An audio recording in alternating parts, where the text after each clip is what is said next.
Right now, all new on the WHAS11 night team. Late breaking news. A Georgia grand jury returning an indictment in the election interference case of the former President Donald Trump. We have the latest from ABC News.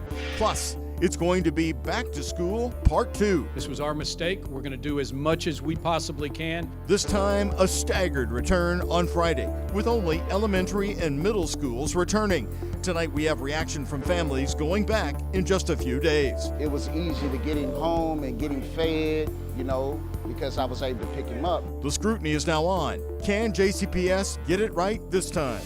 Plus, the first look. The EPA touring the home in Highview filled with dangerous chemicals. Will they okay the plan to burn it down or clean it out piece by piece? It'll be a couple days before they get anything. It's now the waiting game on Applegate Lane. Right now on the WHAS 11 night team.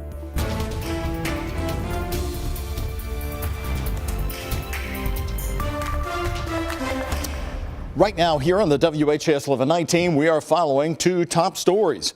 The return plan for JCPS following what's been called the transportation disaster that was announced tonight. The superintendent with a staggered plan to get them all back. And in Atlanta, the late night decision from a grand jury that's been investigating former President Donald Trump, returning at least one indictment. We'll have a full report from ABC News for you on the way in just a few minutes. But first here tonight, it's the redo, back to school all over again for JCPS, this time with a much different approach. Hello, everybody, and thanks for joining us. I'm Doug Proffitt.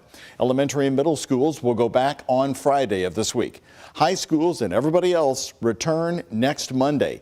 It's the baby steps to recover from a transportation disaster. Tonight, we have the plan and more on the new tracking app that is being created. WHAS 11 night team's Taylor Woods explains how it's going to work.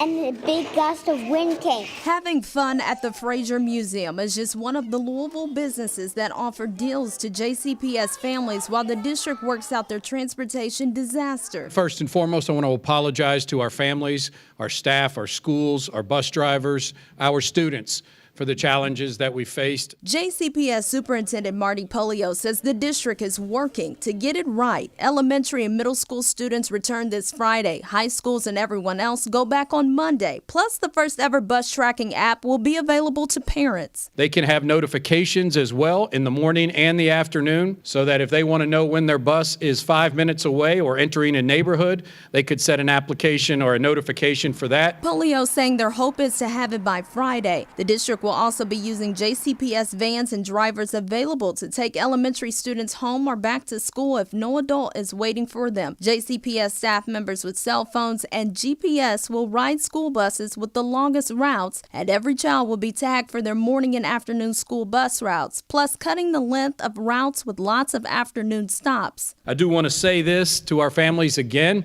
This was our mistake. We're going to do as much as we possibly can to forgive days that were missed. We found some JCPS parents still trying to recover from the first day nightmare. They rode the bus home. I think the scariest part for them is that we didn't know the entire route, so they were afraid that they were getting forgotten on the bus. Now with more school days off and an extended start date, Megan Jones finds herself in the same situation, but she will be dropping her sons off at the Fraser Museum. Now it's time for school to start, so I have meetings all day. Now what am I going to do again? James Robertson chose to drive his son to school after his wife, a JCPS bus driver, warned him about the routes being hectic. She feels like it's frustrating, because for the last, I want to say 10 years at least, that she's been running the same runs.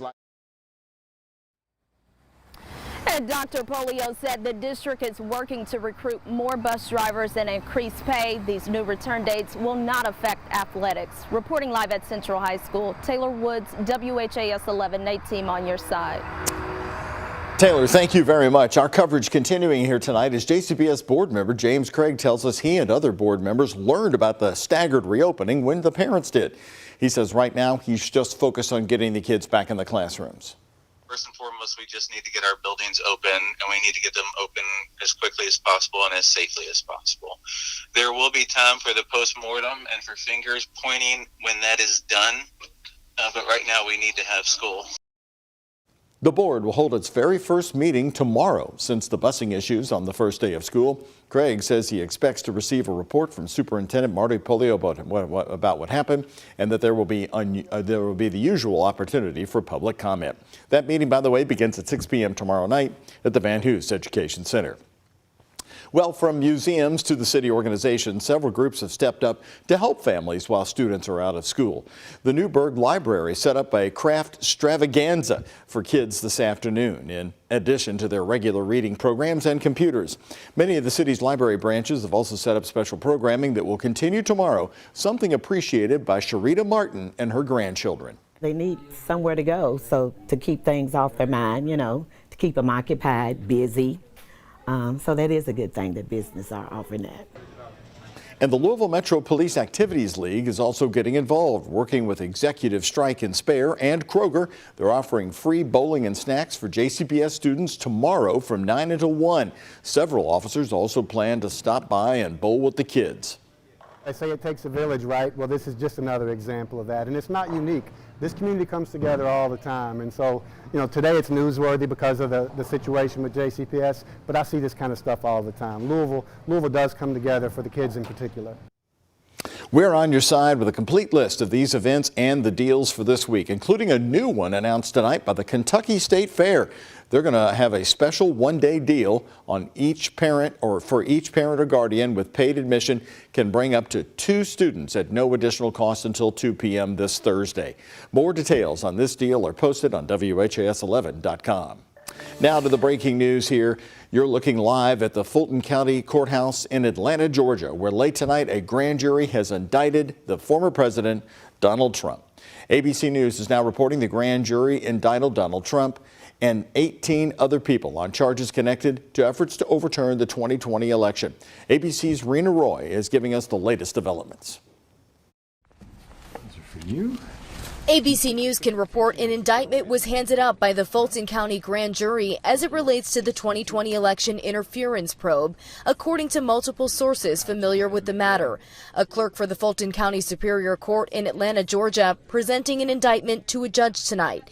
District Attorney Fonnie Willis launching the criminal investigation more than 2.5 years ago after former President Donald Trump was recorded in a phone call, seemingly pressuring the state's top elections official to help him find the votes needed to win. So, look, all I want to do is this. I just want to find 11,780 votes, which is one more than we have, because we won the state. Trump even heard suggesting Georgia's Secretary of State Brad Raffensperger could face possible legal trouble if he refused to comply. You know what they did, and you're not reporting it. That's a criminal offense. Trump has repeatedly denied any wrongdoing, speaking out about the case in Iowa over the weekend. We don't take plea deals because I did nothing wrong. His team calling the probe a Democratic witch hunt to score political points, and they have made repeated attempts in court to disqualify Willis.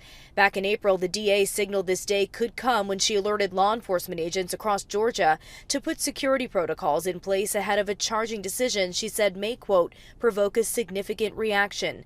Heightened security outside the courthouse with the Fulton County Sheriff saying Trump would be treated like anyone else charged with a crime. Unless someone tells me differently, we are following our normal practices. And so it doesn't matter your status. We have mugshots ready for you. Rena Roy, ABC News, Atlanta. The Fulton County District Attorney is preparing to address the indictment in a news conference. You can stay updated on any new late information by downloading the free WHAS11 app. We will send breaking news alerts right to your cell phone. The streets around a house in the Highview area of Louisville stayed blocked for most of the day as the EPA went through a home filled with explosive chemicals there. It comes as the city is deciding what to do about this home, saying the EPA will assess the home before they decide whether to move forward with a possible controlled burn. WHAS11's Grace McKenna and Chief Photojournalist Philip Merle spoke to city emergency officials about what's happening at 6213 Applegate Lane. All day long, we have watched cars turn around at this barricade as the EPA went inside what's been described as a hoarder house, where city officials have said that Mark Hibble was storing dangerous chemicals and making homemade explosives. We now know that the EPA will have a say in what happens to clear that house out. Suiting up, city emergency officials put 6213 Applegate in the hands of the EPA. If they don't think they can do this safely and pick apart every little piece of what's in that building, then they may recommend that that's the burning of the house is the best thing to do. Monday, the agency walked through the home owned by Mark Hibble, found filled with explosive chemicals and laden with so much junk. The city previously said it was too dangerous to dispose of it all by hand. Emergency Management Director Jody Myman said bringing in the EPA adds a different set of skills to the mix. They're a federal cleanup contractor that has similar situations that they've dealt with before. Myman says it took a few days to get federal assistance requested and approved, and they are still thinking about a controlled burn while the EPA makes its assessment.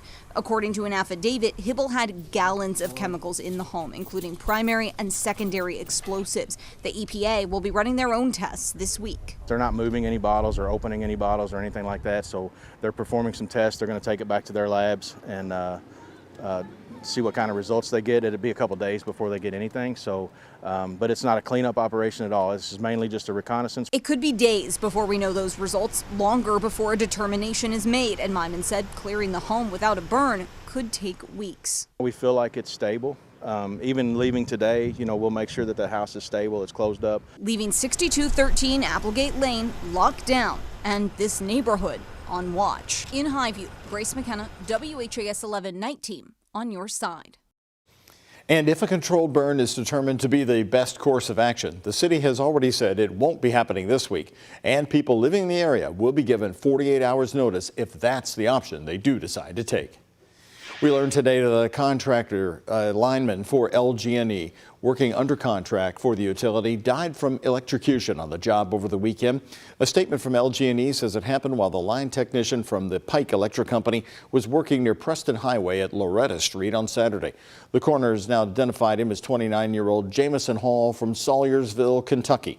An LG&E spokesperson says they're investigating the incident to find out exactly what happened. And a statement from LG&E says, quote, "This is a tragic loss, and our hearts go out to the contractor's family and loved ones as well as to our employees, especially co-workers and emergency personnel who responded to the job site where the incident occurred." The company goes on to say resources are available to employees as they cope with the loss.